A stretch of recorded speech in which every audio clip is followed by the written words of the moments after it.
15, 20, 25, 30, 35, 40, 45, 50, 45. There goes Davis. Oh, my God. Davis is going to run it all the way back. Auburn's going to win. What's up, kinfolk? A sober old man here today. Yep, and a not hungover old man today. Not hungover. All right, this is Sunday night. Sorry if you hear that in the background. That's my dog. She's sleeping and she's having a bad dream. So, hope you guys can't hear that. It'll be all right if they can. We got babies in here. All right, so the Georgia game. We ran the ball like hell. We did. The boys did play their ass off. I'll give them that, including Thorne, even though he is the thorn in my side. He's what we got. Yeah. I thought he played okay. Thought he played pretty well after going and rewatching the game. I know the numbers don't look good. The passing numbers don't look good. The receiver transfers to this point, it couldn't have worked out really any worse as far as their production. Have not had a consistent guy step in and take the reins as a receiver. We have not, outside of Rivaldo Fairweather, had many passing threats outside of Jay Fair. Yeah. I mean, it's, Jarquez Hunter late in the game ran a little flat route. It looked like out of the backfield, dropped it, juggled it, just dropped it. He might still be running. Who knows if he catches that ball. The blocking upfield seemed okay. I like the implementation of the RPO. I thought we introduced that well, along with the zone read stuff. I enjoyed watching the RPO, watching the offense get to clicking in the run game. But, I mean, how many of them passes were at the receiver's feet? I mean, it's like he's holding on to the ball too long, and then when he does throw it, he's letting it go late. I didn't really see it. The one to Rivaldo. I mean, if he puts that on the money, the War Report was talking about it. If he puts that on the money, that Georgia defender is still running right now. It may have been the right read, and the linebacker just made a good play. I don't know. But he got lucky with that one hitting the ground. But that's not the only time. It's happened several times throughout the season leading up to that game. For sure. He was so late on his passes at the game we were at. Yeah. It was crazy. VAR was out of his break before he threw the ball on that comeback that everybody was talking about. Oh, he threaded the needle. He didn't have to thread the needle. There's no anticipation with him. I thought the anticipation was definitely better in this one. Yeah, I'm not saying he played a shitty game. I know. I'm saying he didn't play well enough to solidify a win. Yeah. I think what is clear about Thorne is he is the quarterback that I thought he was. He won't win you a game, and he won't lose you a game. I think from this point on, because he probably lost us the game against Texas A&M. But from here on out, he will not win you a game, and he will not lose you a game. He is a game manager, and yesterday he managed the game well. He did everything they asked him to do. He made good throws, the sideline throw to Malcolm Johnson Jr. It was good. Malcolm Johnson, he was hitting the ground, as he called it, just completely dropped it. That one was dropped right in the bucket for him. He should have caught that ball. And then the back shoulder, Malcolm Johnson, he made the catch, and the DB just made a great play. He did, knocked it right out of his hands. Thorne threw a great ball there, and Malcolm, he made a great catch, and then it just got. DB just made a good play. There's nothing you can do about that when it was. And that's what you expect when you recruit at the level Georgia recruits at. Yeah, guys that can do stuff like that. The offensive line played well, except for the high snap from Avery Jones. Other than that, man, it was good. He had what 2 high snaps yesterday? It was more than that. Definitely the one on the 4th and 1. That's disgusting. He snapped that one well over there. And you do not expect that from a guy who's been in college as long as Avery Jones has. He's played a lot of football. But he has not played a lot of football against top 10 nationally ranked recruits coming out of high school. They're top 10 ranked 2 recruits. He didn't play great against A&M. He didn't play poorly either. Outside of the snaps yesterday, he played good. He had good blocks. Yeah. It If he seemed goes, like sometimes like he sped the process up trying to make sure he got the block. yeah, And that's why the snaps were high. he wanted his hand back. Yeah. But on a 4th and 1, you've got to put that one on the money. You've got to. But other than that, I mean, the offensive line played really well. They were opening holes, and we know they're no road graders for sure. Right. That's not what we brought him in for. Dylan Wade, we didn't bring him in from Tulsa because he was pile driving people. It was because he's good with his leverage. He's an athletic tackle. He's good at the point of attack. And we don't, outside of Cam Stutz, we don't have those guys that are going to pancake people. Did Too Tall play? Yeah, yesterday? Too Tall played yesterday. Yeah. He seemed healthy. He played all right. Yeah. The tight ends blocked really well. I like what I saw from them. The thing about it is, if you're going to run this offense, I've seen a lot of people propose this. I'm going to ask you your opinion. If you're going to run this style of offense, emotions out of it, because I know how much you love this guy. But if you're going to run this style of offense, would you do it with Robbie? You know the defense is going to play you different if you got Robbie in there. Right. I am a big Robbie guy. I love Robbie. I love Me what too. he can do with his legs. He was great yesterday. Really, I think it's TBD. We have not seen him throw the ball. Nowhere near enough to make any sort of determination on Right. if he's I mean, improved. 100%. And we're not at practice. Yeah, that's why Thorne is starting. They know more than we do. But when he was in there, they stacked the box, and he still seemed to be able to run the ball consistently. Will he be able to do that for the rest of the year if we start him? Who knows? Who knows? Because right now, all we know is he's good in his packages. When he's set out there and he's set up for success. He threw one pass yesterday to Batee. It was a good throw. But then again, I could have made that throw. You know, and That's what you expect from kids at that level, to make the easy throws. Yeah. And Thorne was brought in because he could make the difficult throws. He was an accurate passer. And he had the mentals. He had played for 2 or 3 years at Michigan State. He had started a lot of football games, thrown for 6,000 yards while he was there. Cole Pinkston stressed that in every video he's been in recently. He's thrown for 6,000 yards. So we know it's not just on him why he didn't play well until this game. He just doesn't trust the receivers to make the right reads. And that's why we heard about him, Hugh Freeze, taking away their options because they weren't reading them correctly, or Thorne wasn't reading them correctly, and Thorne didn't have the trust to just grip it and rip it. Yeah. He's got to. If we're going to simplify this offense and dumb it down to this level and run the ball this much, the margin for error is so small. It is. It's very small. Because if you go down 10 and it's 9 minutes left in the fourth quarter, you're done.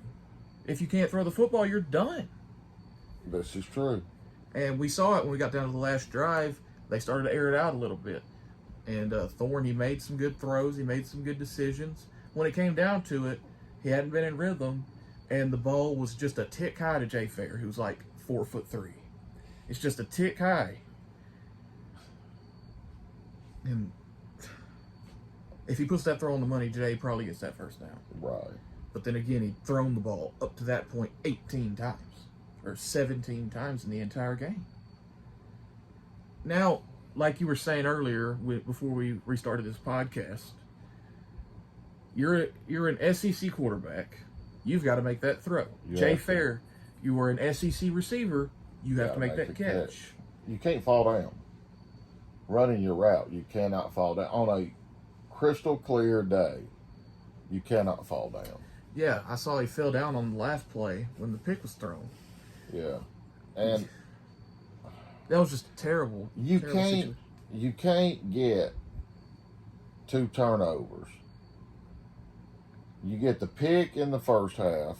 In the forced fumble. And then their first play from the line of scrimmage in the second half, they give you the ball back. Yep. When you win the turnover battle, you have to win the game. It is one of the two biggest things for me for this team is win the turnover battle, win time of possession. I think we did both of those things and lost the game. Yeah. Well, That is heartbreaking. I mean, Georgia's recruited like you expect a back-to-back national championship team to recruit. Yep. Well, let's get to the defense. The defensive line owned the line of scrimmage. For the majority of the day. They did, really, really did. But when Georgia needed a 98-yard drive, they got it. And it looked like they were effortless doing it. Yep. That's where the talent disparity shows up the most. Late in games when you need the win. It's why we've had those scares against those smaller teams and we come out and eventually win the game. Though a lot of those guys on that other side of the field, when we were struggling in those games, were not ranked coming out of high school. Right. So no matter how bad we recruited, we won because we had that much more talent. And I'm not going to say our talent disparity with Georgia is anywhere close to Georgia State's was to us. That's not what I'm saying at all. But when there is that talent disparity, because you haven't recruited well in 4 years, it's going to show up. Rivaldo Fairweather came from Florida International. He picked Florida International for a reason. Yep. Brian Battie. With South Florida. For a reason. And Jair Shorter was at North Texas for a reason. Yeah. And that's not to say that those programs are bad or that these kids are not SEC level football players, but when those guys are the top of your roster, and they weren't superstars at their last school, outside of Brian Battie, of course. Brian Battie is a legitimate SEC running back. He was a superstar at South Florida. But when you have guys like Shane Hooks, Rivaldo Fairweather, who only had like 450 yards at FIU, Jair Shorter, who's consistently hurt, and the guys behind them have either they were lowly ranked and their profiles aren't great, or they just don't have experience. That's going to show up when guys start going down. We saw that on defense. Caleb Wooden, love the kid. He's not experienced. Kane Lee is being put in a bad situation because of the injuries. Yep. But he's getting valuable reps, and he will know what to do next year. Yeah. The loss, we saw what happened in the linebacker room. Austin Keys down. Yep. That Eugene hurts. Asante is just a man amongst children. Yep. But when you have 3 playable linebackers, consistently playable, in Asante, Nixon, and Steiner, and Kyle Riley sometimes. He's sometimes solid out there. When you only have those 4, and that you can tell there's a drop off between number 2 and number 3, that's gonna hurt. Mosiah Nasili Kite, he did. He did just kind of fall. But, if he had actually went down, all we have behind him is a true freshman who is a specimen of a human. I understand. Yes. You have him, and then you have Zykevious Walker, who struggled with injuries and doesn't have much experience either. Yeah. Marcus Harris goes down. You're playing Lawrence Johnson, a Purdue transfer. Jason Jones. Jason Jones is solid. Jason Jones is pretty good. Yeah, I know, but he's not Marcus Harris. No. And Marcus Harris punched that football out. Yeah, Marcus Harris is a beast. And at nose, if Jason Jones goes down, then you're Justin Rogers and I don't remember. If Jalen McLeod goes down, again, I'm just going through this to just tell you guys how little depth we have with experience. But if Zion Puckett goes down, who's the quarterback of our defense, getting guys lined up, that hurts. That really hurts. So, that is the tangent I went on, because just to tell you guys, we do not have the depth to stand up to these teams, and we were 7 points away. Yeah. But on the bright side, we got a top 15 class coming in. After this season, we're going to hit the portal hard again. We're going to probably have a top 10 class by the end of this season. I hope so. But if things ended right now. Yeah, we'd be 13th or 14th. Yeah, we got a top 15 class. We're hitting the portal hard again. We're bringing in an excellent QB prospect. Yes, Walker White, he is phenomenal. We're bringing in some very good receivers, with the headliner being Perry Thompson. Yep, Bryce Kane, Malcolm Simmons. Potentially Nikar. Potentially Cam Coleman. I'm starting to think that ship has sailed right now. But you can never count out Hugh Freeze. No. But I mean, you got talent coming. We finally got a commitment from an offensive lineman. And I'm starting to get worried about that when he's going on OV to Texas next weekend. I think he was always planning on OV to Texas. But what's being reported is Texas ain't gonna go away. Didn't expect him to. Yeah, that's a scary one right there, because getting a guy like that who can play both guard and tackle, that's so big. That is so big for us. And hopefully we're gonna get another commitment soon from a tackle, Favor Edwin. Yeah. You know, we're still working really hard on Laquan Robinson, the JUCO safety. Thinking we're gonna get a commitment from him. And KJ Bolden was there yesterday. Yeah, I'm about to see it before I can believe it. It's possible. We're still working on Zaquan Patterson. I don't know if we're going to take another corner. LJ McCray was out there. He was out there. There's some heat going up on him, you know.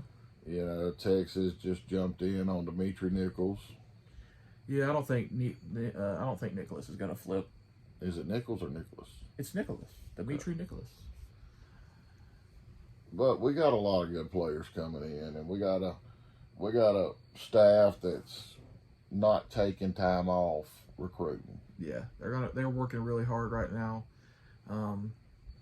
Izzy Omume, he was at the game yesterday. The running back prospect who's committed to. Is it Clemson? Clemson. He's committed to Clemson. We got a lot of guys that. A-Train was there yesterday, I believe. That one's going to be huge. I think we got the Lacey quarterback kid. He was also on a visit. You know, that was so big for us yesterday. I think Hugh Freeze said there was like 300 prospects there. Probably about 250, maybe. Yeah. There was a ton of kids there. And you got to think, if we keep all the commitments we have right now, we're probably only going to take about 4 or 5 more kids. I'd expect at least 2 of them to be offensive linemen, one of them being Khalil House, the other being Favor Edwin. And we're going to try and go pull a defensive lineman. We got a lot of guys on that board. Beeman, McCray. We're still going to work on Franklin. Kamarion Franklin. We got the Salapega kid, the tight end, who we're really interested in. We got to give. Is he the tight end from Utah? I think so. Yeah. But we got a lot of guys. Give Hugh some time. This loss is going to hurt. We're probably going to take a few more before the end of the year. You know, just don't jump off a cliff. Yeah, no cliff jumping. Yeah, that would not be good. Well, this was a shorter one. We got to get to bed. We got to work tomorrow. It sucks. Hope you guys enjoyed the podcast. War Damn Eagle. War Damn Eagle. Go! Oh, Stop! sorry.